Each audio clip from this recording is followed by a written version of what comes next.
প্রিয় চাকরি প্রত্যাশী বন্ধুরা, আসসালামু আলাইকুম। আশা করি আল্লাহর রহমতে আপনারা সকলে ভালো আছেন। তো ইতিমধ্যে আপনারা দেখতে পারছেন বাংলাদেশ জুডিশিয়াল সার্ভিস কমিশন সচিবালয়ে নিয়োগ বিজ্ঞপ্তি প্রকাশিত হয়েছে। তো দেখতে পাচ্ছেন 20 নভেম্বর 2025 খ্রিস্টাব্দ তারিখে। তো মোট পদ রয়েছে 1152 পদ, অর্থাৎ 1152 পদে নিয়োগ বিজ্ঞপ্তি প্রকাশ করছে। বড় একটি নিয়োগ বিজ্ঞপ্তি দেখতে পাচ্ছেন, এখানে অষ্টম শ্রেণী পাশ হলেও আপনারা আবেদন করতে পারবেন। তো এই নিয়োগ বিজ্ঞপ্তিতে সাধারণত অষ্টম শ্রেণী, এসএসসি, এইচএসসি, অনার্স, স্নাতকোত্তর যারা পাশ করেছেন তারা সকলে আবেদন করতে পারবেন। তো এই নিয়োগ বিজ্ঞপ্তি সংক্রান্ত তথ্যগুলো আজকের এই ভিডিওটিতে তুলে ধরা হবে। সাধারণত এই নিয়োগের পরীক্ষা সংক্রান্ত তথ্যগুলো কিভাবে জানতে পারবেন এবং এই নিয়োগের পরীক্ষাটা কোথায় হবে। আর মজার বিষয় হচ্ছে, বাংলাদেশ জুডিশিয়াল সার্ভিস কমিশন সচিবালয় প্রত্যেকটা জেলাতেই রয়েছে, অর্থাৎ প্রত্যেকটা জেলাতেই পোস্টিং হবে। অর্থাৎ আপনি নিজ বাসাতে থেকে আপনি এই চাকরিটা করতে পারবেন। অর্থাৎ জুডিশিয়াল সার্ভিস কমিশন রয়েছে প্রত্যেকটা জেলাতেই, সেই জেলার জুডিশিয়াল সার্ভিস কমিশনে আপনাদেরকে পোস্টিং করবে। তো এই নিয়োগ বিজ্ঞপ্তি যেহেতু আপনাদের নিজ জেলায় পোস্টিং হবে, সেহেতু এই ভিডিওটি আপনার জন্য অত্যন্ত গুরুত্বপূর্ণ। তো ভিডিওটি সম্পূর্ণ দেখুন এবং সঠিকভাবে কিভাবে আবেদন করতে হবে, আবেদন ফি কত টাকা, আবেদনের ক্ষেত্রে যে সকল কাগজপত্র লাগবে, এভরিথিং সব কিছুই আজকের এই ভিডিওটির মাধ্যমে জানতে পারবেন। তো ভিডিও শুরুর প্রথমেই আপনি যদি অল জব নিউজ বাংলাদেশ এই চ্যানেলে প্রথমবার এই ভিডিওটি দেখে থাকেন, তাহলে আমাদের এই চ্যানেলটিকে সাবস্ক্রাইব করে রাখবেন, notification bell button all press করে রাখবেন, এই ভিডিওটিতে একটি লাইক করে দেবেন। আর যারা ফেসবুক পেজে ভিডিও দেখছেন, ফেসবুক পেজটি ফলো দিয়ে রাখবেন। আর আমাদের ফেসবুক পেজের লিঙ্কও ডিসক্রিপশন বক্সে দেওয়া আছে, এখানে ক্লিক করে আপনারা আমাদের ফেসবুক পেজে গিয়েও ভিডিও দেখতে পারেন। তো আমাদের ফেসবুক পেজ এবং ইউটিউব চ্যানেলে যে সকল রিলেটেড ভিডিও দেওয়া হয়ে থাকে, সরকারি ব্যাংক জবস, এনজিও জবস, শিক্ষক নিয়োগ, sales marketing, railway job, defence job, বেসরকারি চাকরি, এক কথায় সকল ধরনের নিয়োগ বিজ্ঞপ্তির আপডেট জানতে পারবেন। অর্থাৎ আপনার নিজ এলাকার কোনো প্রতিষ্ঠানেও যদি চাকরির বিজ্ঞপ্তি প্রকাশিত হয় তাও জানতে পারবেন। তো আর কথা না বাড়িয়ে আপনাদেরকে সম্পূর্ণ তথ্য দেখিয়ে দিচ্ছি, অর্থাৎ বাংলাদেশ জুডিশিয়াল সার্ভিস কমিশন সচিবালয়ের যে নিয়োগ বিজ্ঞপ্তি, এই নিয়োগ বিজ্ঞপ্তি সংক্রান্ত। তো ভিউয়ার্স, দেখতে পারছেন প্রথমেই যে জেলা জজ অধস্তন আদালত ট্রাইব্যুনাল সমূহ রাজস্ব খাতভুক্ত শূন্য পদসমূহে সরাসরি নিয়োগের নিমিত্তে নিম্নবর্ণিত শর্তে আগ্রহী প্রার্থীদের নিকট থেকে অনলাইন bjsccr.teletalk.com.bd ওয়েবসাইটে আবেদনপত্র আহ্বান করা যাচ্ছে। অনলাইন ব্যতীত কোনো আবেদনপত্র তারা গ্রহণ করবে না। পদের নাম, শূন্য পদের সংখ্যা, যোগ্যতা তো দেখতে পাচ্ছেন এখানে দেওয়া রয়েছে। এখানে দেওয়া রয়েছে 7 মুদ্রাক্ষরিক কম্পিউটার অপারেটর 14তম গেট, 10,200 টাকা থেকে 24,680 টাকা পদের সংখ্যা 284টি। কোন স্বীকৃত বিশ্ববিদ্যালয় হতে দ্বিতীয় শ্রেণীর সমান সিপিতে স্নাতক সমান ডিগ্রি। ষাটলিপিতে সর্বনিম্ন গতি প্রতি মিনিটে 70 শব্দ, বাংলায় 45 শব্দ। কম্পিউটার মুদ্রাক্ষরকে সর্বনিম্ন গতি প্রতি মিনিটে 30 শব্দ, বাংলায় 25 শব্দ। তারা ব্রঞ্জ সহকারী 16তম গেট 9,300 টাকা থেকে 22,490 টাকা, পদের সংখ্যা 35টি। কোনো স্বীকৃত বোর্ড হইতে উচ্চ মাধ্যমিক সার্টিফিকেট সমান পরীক্ষায় উত্তীর্ণ হতে হবে। তারপরে দেখতে পাচ্ছেন অফিস সহকারী কাম কম্পিউটার মুদ্রাক্ষরিক 16তম গেট 9,300 টাকা থেকে 22,490 টাকা। এটা হচ্ছে 253 জন নেবে।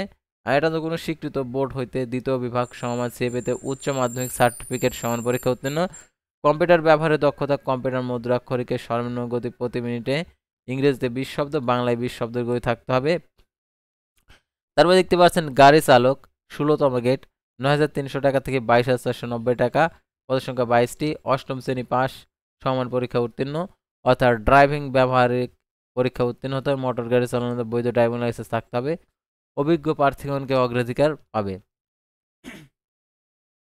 তারপর দেখতে পাচ্ছেন জারিকারক 19তম গেট 8,500 টাকা থেকে 20,570 টাকা, পদের সংখ্যা 157টি। কোনো স্বীকৃত বোর্ড হইতে মাধ্যমিক স্কুল সার্টিফিকেট সমান পরীক্ষায় উত্তীর্ণ। তারপর দেখতে পাচ্ছেন অফিস সহায়ক 20তম গেট 8,250 টাকা থেকে 20,010 টাকা, পদের সংখ্যা 401টি। অষ্টম শ্রেণীর সমমান পরীক্ষায় উত্তীর্ণ হতে হবে। তো আবেদনের ক্ষেত্রে যে শর্তাবলী রয়েছে, এই শর্তাবলীগুলো অবশ্যই আপনাদেরকে অনুসরণ করতে হবে। দেখতে পাচ্ছেন শর্তাবলী, আবেদনকারীর বয়স 1/11/2025 খ্রিস্টাব্দ তারিখে 18 বছর থেকে সর্বোচ্চ 32 বছরের মধ্যে হতে হবে। বিবাহিত প্রার্থীর ক্ষেত্রে বয়স সীমা সর্বোচ্চ 40 বছর পর্যন্ত। বয়স প্রমাণের ক্ষেত্রে এসএসসি ও জিএসসি সমান পরীক্ষায় উল্লেখিত বয়স চূড়ান্ত বলে গণ্য হবে। পরবর্তী কোনরূপ পরিবর্তন, পরিমার্জন বা অ্যাফিডেভিট গ্রহণযোগ্য হবে না। সরকারি, আধা সরকারি, স্বশাসিত প্রতিষ্ঠানে চাকরিরত অর্থাৎ কর্মরত বিভাগীয় প্রার্থীদের ক্ষেত্রে অবশ্যই কর্তৃপক্ষের অনুমতিক্রমে আবেদন করতে হবে। বিভাগীয় প্রার্থীদের ক্ষেত্রে আবেদন ফর্ম পূরণে ডিপার্টমেন্ট ক্যান্ডিডেট ঘরে টিক চিহ্ন দিতে হবে এবং বিভাগীয় প্রার্থীর ব্যতীত অন্যদের ক্ষেত্রে এই শর্ত প্রযোজ্য নয়। চাকরির মৌখিক পরীক্ষার সময় নিয়োগকারী কর্তৃপক্ষের অনাপত্তির পত্র মূল কপি জমা দিতে হবে, অগ্রিম কপি গ্রহণযোগ্য নয়। অর্থাৎ প্রথম যে এমসিকিউ পরীক্ষার পর মৌখিক পরীক্ষার সময় যে সকল কাগজপত্র আপনাদেরকে নিয়ে আর কি অংশগ্রহণ করতে হবে, সে সকল কাগজপত্র অবশ্যই সত্যায়ন কাগজপত্র দাখিল করতে হবে।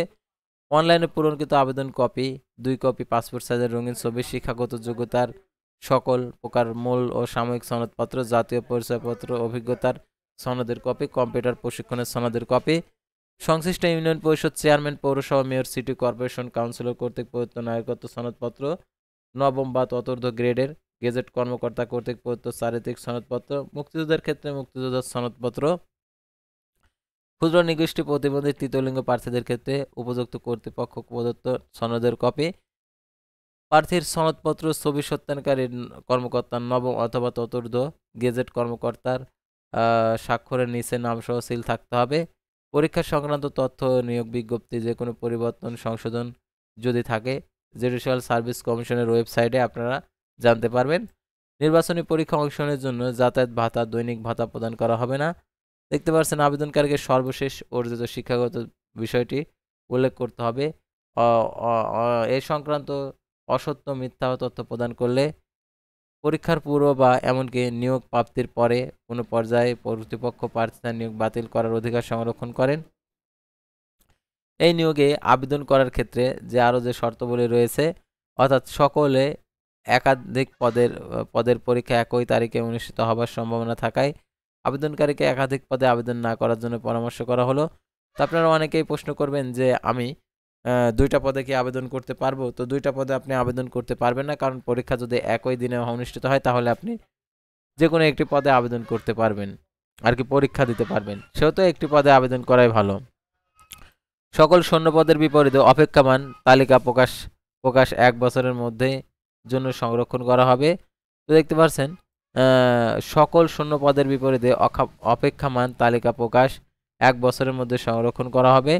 যে কোনো প্রকার সুপারিশ তদবির প্রার্থীর অযোগ্যতা বলে বিবেচিত হবে। পরীক্ষা অংশগ্রহণ ইচ্ছুক প্রার্থীগণকে bjsccr.teltok.com.bd ওয়েবসাইটে গিয়ে আবেদন ফর্ম পূরণ করতে হবে।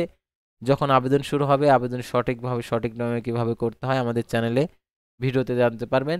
তো অনলাইন আবেদনপত্র পূর্ণ পরীক্ষার ফি জমাদানের শুরুর তারিখ 25শে নভেম্বর 2025 সকাল 10টা 10 ঘটিকা, আর অনলাইন আবেদনপত্র জমাদানের শেষ তারিখ 9 ডিসেম্বর 2025 বিকেল 5 ঘটিকা। উক্ত সীমার মধ্যে ইউজার আইডি প্রাপ্ত প্রার্থীগণ অনলাইন আবেদনপত্র সাবমিট করা হলে 72 ঘন্টার মধ্যে SMS এর ফি জমা দিতে পারবেন। আর আবেদনপত্রে 300x300 পিক্সেল ছবি এবং 300x80 পিক্সেল স্বাক্ষর আপলোড করতে হবে। ছবির সাইজ 100 কেবি, স্বাক্ষরের সাইজ 60 কেবি। আর অনলাইন পূরণকৃত যেহেতু পরবর্তী কার্যক্রমে ব্যবহৃত হবে, সেহেতু অনলাইন আবেদনপত্র সাবমিট করার পূর্বেই সকল তথ্য ঠিকঠাকভাবে আছে কিনা সেটা দেখে নেবেন, কারণ টাকা প্রদানের পর এই আর কি দ্বিতীয়বার আবেদন করার সুযোগ থাকবে না। টাকা প্রদানের পূর্বে দেখে নেবেন সকল তথ্যগুলো ঠিকঠাকভাবে আছে কিনা।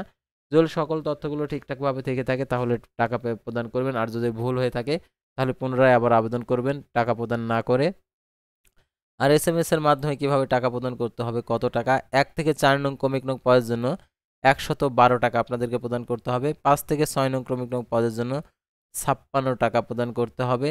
আর অনগ্রসর প্রতিবন্ধী, শারীরিক প্রতিবন্ধী, ক্ষুদ্র নিগোষ্ঠী প্রার্থীদের ক্ষেত্রে 56 টাকা প্রদান করতে হবে সকল পদের ক্ষেত্রে।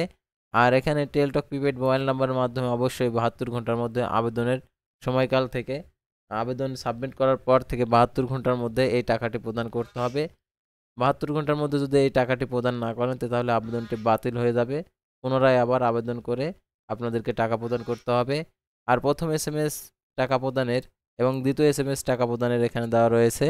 প্রবেশপত্র প্রাপ্তির বিষয়টি আর পরীক্ষা কোথায় হবে সেটা এখন আপনাদেরকে জানিয়ে দিচ্ছি। অর্থাৎ প্রবেশপত্র প্রাপ্তির বিষয়টি আপনি যে মোবাইল নাম্বার উল্লেখ করবেন আবেদন ফর্মে, সেই মোবাইল নাম্বারে SMS এর মাধ্যমে জানিয়ে দেবে। সেহেতু সেই SMS এর আর কি সেই মোবাইল নাম্বারটি সার্বক্ষণিক সচল রাখবেন, অর্থাৎ চালু রাখবেন, এবং ওই ফোনে যদি পরীক্ষা সংক্রান্ত কোনো মেসেজ আসে সেই নির্দেশনাবলী অনুসরণ করবেন। সেই নির্দেশনাগুলো অনুসরণ করবেন এবং পরীক্ষা সংক্রান্ত আপডেটগুলো আপনাদেরকে এসএমএস এর মাধ্যমে জানিয়ে দেবে অথবা পরীক্ষার প্রবেশপত্রে আপনারা জানতে পারবেন। সাধারণত এই নিয়োগ বিজ্ঞপ্তিটা প্রকাশিত হয়েছে যে বাংলাদেশ জুডিশিয়াল সার্ভিস কমিশন সচিবালয় ঢাকাতে। সাধারণত এই সকল নিয়োগের পরীক্ষা ঢাকার মধ্যেই হয়ে থাকে, এমসিকিউ টাইপের প্রশ্ন হয়ে থাকে। তো আশা করি আপনারা এই নিয়োগ বিজ্ঞপ্তি সংক্রান্ত তথ্যগুলো জানতে এবং বুঝতে পারছেন। তো পরবর্তী ভিডিওতে আবার কোনো নতুন জব সার্কুলার নিয়ে আপনাদের সামনে হাজির হব। সে পর্যন্ত সবাই ভালো থাকবেন, সুস্থ থাকবেন আর অবশ্যই আমাদের এই চ্যানেলটিকে সাবস্ক্রাইব করে পাশে থাকবেন। আল্লাহ হাফেজ।